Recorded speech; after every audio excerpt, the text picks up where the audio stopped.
முதலில் தலைப்புச் செய்திகள். இலங்கையில் தொடர் மழையின் கோர தாண்டவம், பலியெடுக்கும் உயிர்கள், மக்களுக்கு சிவப்பு எச்சரிக்கை.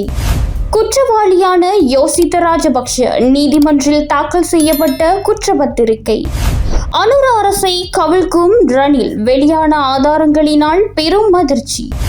குழப்பத்தில் தடுமாறும் அரசாங்கம், சஜித் கூறிய ரகசியம். போஜித் ஜயசுந்தரவுக்கு எதிரான தீர்ப்பால் குழப்பம், அச்சத்தில் போலீஸ் அதிகாரிகள். மகர சிறைச்சாலை கலவரத்தை திட்டமிட்ட கைதிகள், அரசாங்கத்திற்கு காத்திருந்த பேரதிர்ச்சி. மின்சார கட்டணத்தில் மாற்றமா, வெளியான புதிய அறிவிப்பு. இனி விரிவான செய்திகள். நாட்டில் பல பகுதிகளில் தொடர்ந்து 100 மில்லிமீட்டருக்கும் அதிக கனமழை பெய்ய வாய்ப்புள்ளதாக எச்சரிக்கை விடுக்கப்பட்டுள்ளது. இதற்கமைய மத்திய சப்ரகமுவ, தென் மற்றும் மேல் மாகாணங்களுக்கு மாலை முதல் இரவு வரை மழை தொடர்ச்சியாக கிடைக்கும் வாய்ப்புள்ளது. அத்துடன் நாட்டில் உள்ள பல ஆறுகள் வெள்ள மட்டத்தை அடைந்துள்ள நிலையில் மகாவலி, கழுகங்கை, களனிகங்கை போன்றன பல இடங்களில் பெருக்கெடுத்துள்ளன. இதனால் ஆற்றங்கரையோரங்கள், நீர்த்தேக்கங்களின் மேலதிக நீர் வெளியேறும் பகுதிகள் மற்றும் தாழ்நில பகுதி மக்கள் உடனடியாக அந்த இடங்களை விட்டு வெளியேறி பாதுகாப்பான இடங்களுக்கு செல்ல அறிவுறுத்தப்பட்டுள்ளன. அத்துடன் நுவரெலியா, கண்டி, கீகாலை, மாத்தளை, ரத்தினபுரி மற்றும் குருநாகல் மாவட்டத்தின் சில பகுதிகளில் மண் சரிவு அபாயம் இருப்பதாக தெரிவிக்கப்பட்டுள்ளது. எனவே இரவு வரை காத்திருக்காமல் பகல் பொழுதே பாதுகாப்பான இடங்களுக்கு செல்வது சிறந்தது என்றும் சிவப்பு எச்சரிக்கை விடுக்கப்பட்டுள்ளது. இதனிடையே நாவலப்பிட்டிய சோளங்கந்தை பகுதியில் மண்மேடு சரிந்து விழுந்ததில் ஒருவர் உயிரிழந்துள்ளார். இதேவேளை நாட்டின் அதிகூடிய மழைவீழ்ச்சியாக நுவரெலியா மாவட்டத்தின் கெனியான் பகுதியில் 191 மில்லிமீட்டர் மழைவீழ்ச்சி பதிவாகியுள்ளது. பலத்த மழை காரணமாக சில பகுதிகளில் வெள்ளப்பெருக்கு ஏற்பட்டுள்ளது. அதன்படி மகாவலி, கங்கை பகுதியில் அமைந்துள்ள பேராதனை பல்கலைக்கழகத்தின் சரசவி மெதுர விடுதியின் கீழ்த்தளத்தில் தங்கியிருந்த மாணவர்கள் வெள்ளப்பெருக்கு அபாயம் காரணமாக பாதுகாப்பான இடங்களுக்கு வெளியேற்றப்பட்டுள்ளனர். இதனிடையே மேல் கொத்துமலை நீர்த்தேக்கத்தின் நீரைந்து பகுதிகளில் பெய்து வரும் பலத்த மழை காரணமாக அந்த நீர்த்தேக்கத்தின் 3 வான்கதவுகள் தன்னிச்சையாக திறந்துள்ளதாக நீர்த்தேக்கத்துக்கு பொறுப்பான பொறியியலாளர்கள் தெரிவித்துள்ளனர். நீர்த்தேக்கத்தின் நீரைந்து பகுதிகளில் பலத்த மழை தொடருமானால் எஞ்சிய வான்கதவுகளும் தன்னிச்சையாக திறக்கப்படும் என்பதால் நீர்த்தேக்கத்தின் கீழ் பகுதியில் உள்ள கொத்மலை ஓயாவின் இரு கரைகளிலும் வசிக்கும் மக்கள் அவதானத்துடன் செயற்பட வேண்டும் என அனர்த்த முகாமைத்துவ நிலையம் அறிவுறுத்தியுள்ளது. இதேவேளை களு மற்றும் களனிகங்கை தாழ்நில பகுதிக்காக முன்னதாக வெளியிடப்பட்ட வெள்ள அபாய எச்சரிக்கை மேலும் நீடிக்கப்பட்டுள்ளதாக நீர்ப்பாசன திணைக்களம் அறிவித்துள்ளது. இதனால் தாழ்நில பகுதிகளில் வசிக்கும் பொதுமக்கள் மிகுந்த அவதானத்துடன் செயற்படுமாறு அறிவுறுத்தப்பட்டுள்ளனர். இதேவேளை சீரற்ற வானிலையை கருத்தில் கொண்டு கண்டி மற்றும் நுவரெலியா மாவட்டங்களில் உள்ள அனைத்து பாடசாலைகளுக்கும் விடுமுறை வழங்க தீர்மானிக்கப்பட்டுள்ளது. 2026ஆம் ஆண்டின் 3ஆம் காலாண்டில் மின்சார கட்டணத்தில் எவ்வித மாற்றமும் மேற்கொள்ளப்பட மாட்டாது என இலங்கை பொது பயன்பாடுகள் ஆணைக்குழு அறிவித்துள்ளது. தேசிய அமைப்பு செயற்பாட்டு நிறுவனம் சமர்ப்பித்த மின்சார விநியோக செலவு அறிக்கையை மீளாய்வு செய்த பின்னரே ஆணைக்குழு இந்த தீர்மானத்தை எடுத்துள்ளது. அனைத்து கணக்கீடுகளின்படி நடப்பு காலாண்டில் மின்சார விநியோகத்திற்கான செலவு 0.3% மட்டுமே அதிகரித்துள்ளதால் கட்டண திருத்தம் அவசியமில்லை என சுட்டிக்காட்டப்பட்டுள்ளது. இதற்கமைய கடந்த 2வது காலாண்டில் நடைமுறையில் இருந்த மின்சார கட்டண முறைமையை தொடர்ந்து அமலில் இருக்கும் என தெரிவிக்கப்பட்டுள்ளது. இதேவேளை நிலக்கரியின் தரம் தொடர்பான பிரச்சினைகளால் இந்த ஆண்டின் முதல் காலாண்டில் ஏற்பட்ட 3366 மில்லியன் ரூபாய் மேலதிக செலவை மின் உற்பத்தி செலவில் இருந்து நீக்க நடவடிக்கை எடுக்கப்பட்டுள்ளது. நுகர்வோருக்கு மேலதிக சுமையை ஏற்படுத்தாத வகையிலேயே இந்த முடிவு எடுக்கப்பட்டுள்ளதாக பொது பயன்பாடுகள் ஆணைக்குழு தெரிவித்துள்ளது. முன்னாள் போலீஸ் மா அதிபர் பூஜித் ஜெயசுந்தரவிற்கு மரண தண்டனை தீர்ப்பு அறிவிக்கப்பட்டு சிறிது நேரத்திற்கு பின்னர் போலீஸ் மா அதிபருக்கும் சிரேஷ்ட போலீஸ் மா அதிபர்களுக்கும் இடையே வாட்ஸ்அப் குழு தொலைபேசி உரையாடல் ஒன்று இடம்பெற்றுள்ளதாக தெரியவந்துள்ளது. அதில் இந்த தீர்ப்பு நாட்டின் போலீஸ் அதிகாரிகள் மீது எவ்வாறான தாக்கத்தை ஏற்படுத்தும் என்பது குறித்தே விவாதிக்கப்பட்டுள்ளது.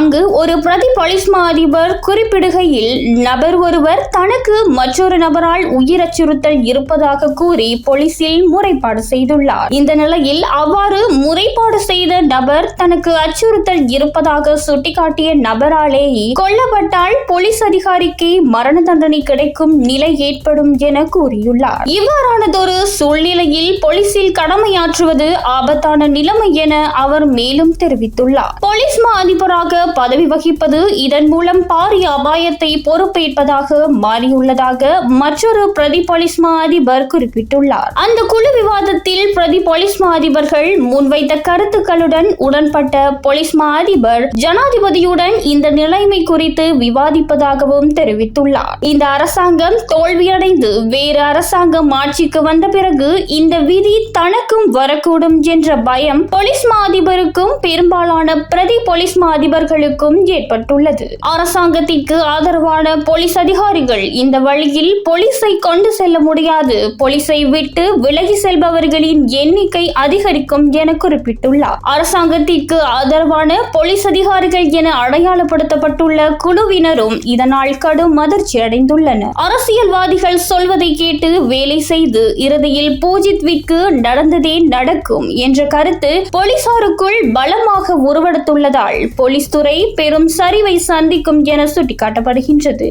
மேலும் அரசாங்கத்தின் மீது போலீசாருக்குள் இருந்த கடும் அதிருப்தி இதன் மூலம் மேலும் அதிகரித்துள்ளதாகவும் தெரிவிக்கப்படுகின்றது.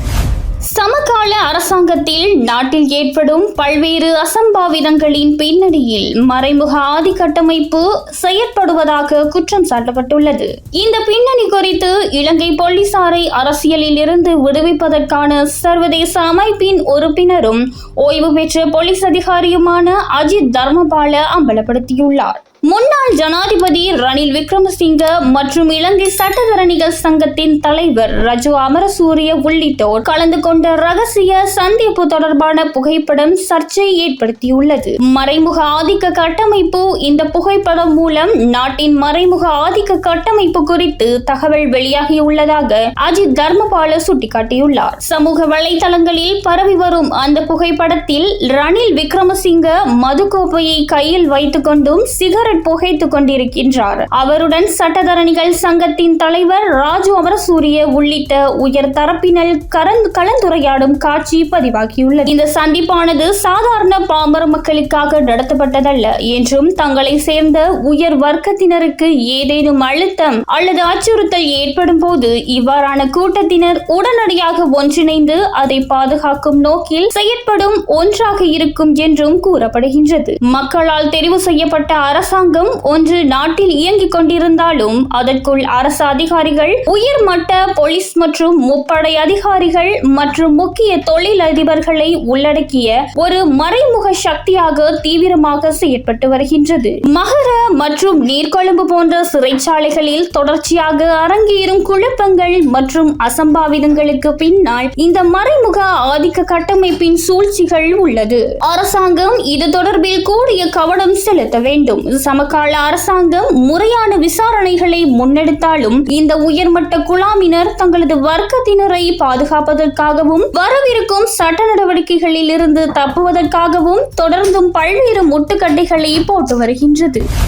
மகர சிறையில் நடந்த மோதலால் சிறைக்கு ஏற்பட்ட சேதத்தின் மதிப்பு ரூபாய் 15 கோடிக்கும் அதிகமாக இருப்பதாக தெரிவிக்கப்பட்டுள்ளது. இந்த சம்பவத்திற்கான காரணங்களை கண்டறிய தொடங்கப்பட்டுள்ள விசாரணைகளின் போது இத்தகவல்கள் மதிப்பிடப்பட்டுள்ளது. சிறை கைதிகள் சிறையில் உள்ள பல பொருட்களை சேதப்படுத்தியுள்ளதாக சிறைச்சாலைகள் திணைக்களம் தெரிவித்துள்ளது. மகர சிறைக்குள் பல கட்டிடங்களின் ஓடுகள் உடைக்கப்பட்டு கூரைகள் கடுமையாக சேதமடைந்துள்ளதாகவும் சிறை சிறை மறுவாழ்வு திட்டங்களில் தையலுக்கு பயன்படுத்தப்படும் பல உபகரணங்களை சிறை கைதிகள் அளித்துள்ளதாகவும் தெரியவந்துள்ளது. சிறை வளாகத்திற்கு வெளியே இருந்து சிறை கைதிகள் கற்களை வீசி வந்ததுடன் கல் தாக்குதல்களால் சிறையை சுற்றியுள்ள பல வீடுகளும் சேதமடைந்துள்ளன. சாத்தான் அசார் பெட்டா மற்றும் மற்றொரு கைதியால் இந்த கலவரம் திட்டமிடப்பட்டது என்று போலீசார் நடத்திய ஆரம்ப கட்ட விசாரணையில் தெரியவந்துள்ளது. கலவரத்தின் போது ஒழுங்கீனமாக நடந்து கொண்ட கைதிகளை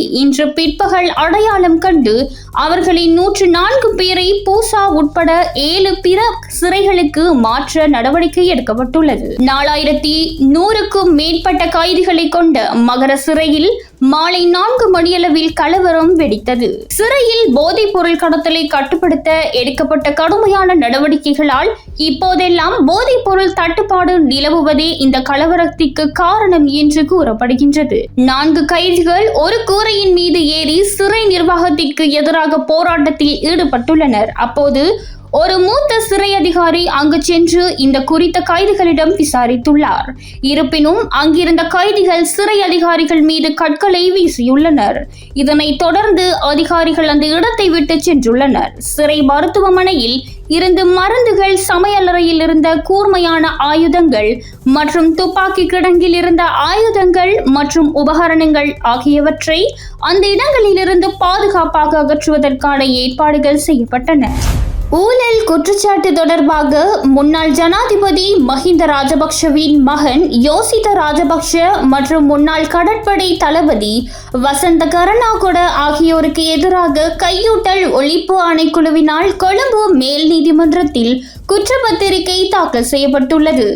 2006ஆம் ஆண்டு செப்டம்பர் மாதம் 1ஆம் திகதிக்கும் 2007ஆம் ஆண்டு ஜூன் மாதம் 8ஆம் திகதிக்கும் இடைப்பட்ட காலப்பகுதியில் இலங்கை கடற்படையின் தளபதியாக கடமையாற்றிய போது யோசித ராஜபக்ஷ என்ற பிரதிவாதிக்கு பிரித்தானியாவின் அரச கடற்படை பயிற்சி கல்லூரியின் பாடநெறியில் பங்கேற்பதற்கு சட்டவிரோதமான முறையில் சந்தர்ப்பத்தை ஏற்படுத்தி கொடுத்து அரசுக்கு நட்டத்தை ஏற்படுத்தியதாக முன்னாள் கடற்படை தளபதி வசந்த கருணாகொட மீது குற்றம் சுமத்தப்பட்டுள்ளது. குறித்த செயற்பாட்டின் ஊடாக சட்டவிரோதமான முறையில் லாபத்தை பெற்றுக் கொண்டமை தொடர்பில் பிரதிவாதியான யோசித ராஜபக்ஷ மீது குற்றம் சுமத்தப்பட்டுள்ளது. பிரதிவாதிகளுக்கு எதிராக கையூட்டல் ஒழிப்பு ஆணைக்குழுவினால் 8 குற்றச்சாட்டுகள் முன்வைக்கப்பட்டுள்ளன. இந்த குற்றப்பத்திரிகைகள் தற்பொழுது கொழும்பு மேல் நீதிமன்றத்தில் தாக்கல் செய்யப்பட்டுள்ளதுடன் குற்றப்பத்திரிகைகளை கையளிப்பதற்காக பிரதிவாதிகளுக்கு நீதிமன்றத்தினால் விரைவில் அழைப்பாணை அனுப்பப்பட்டுள்ளது.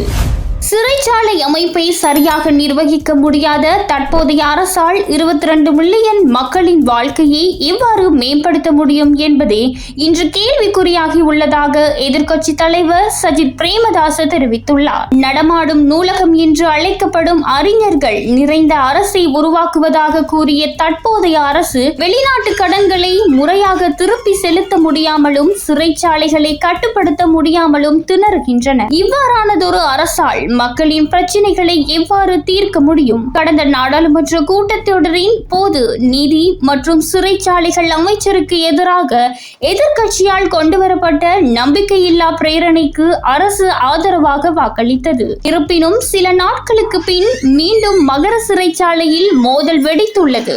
நீதி அமைச்சரை பாதுகாத்த அரசாங்கம் தற்போது அங்கே நிலவும் குழப்பமான சூழ்நிலையை சரி செய்ய வேண்டிய நிலைக்கு தள்ளப்பட்டுள்ளது. ஒரு சிறைச்சாலையை கூட கட்டுப்பாட்டுக்குள் கொண்டு வர முடியாத இந்த அரசால் நாட்டை மீண்டும் கட்டியெழுப்ப முடியாது. மாறாக நாட்டை அழிக்கும் ஓர் அரசே தற்போது செயற்படுகின்றது. இன்று நாட்டின் 30 முதல் 40% மக்கள் வறுமை கோட்டின் கீழ் தள்ளப்பட்டுள்ளதுடன் நகர்ப்புற, கிராமப்புற மற்றும் தோட்ட பகுதிகளில் உள்ள ஒட்டுமொத்த சமூகமும் கடும் சிரமங்களை எதிர்கொண்டு வருகின்றதாகவும் சஜித் கூறியுள்ளார்.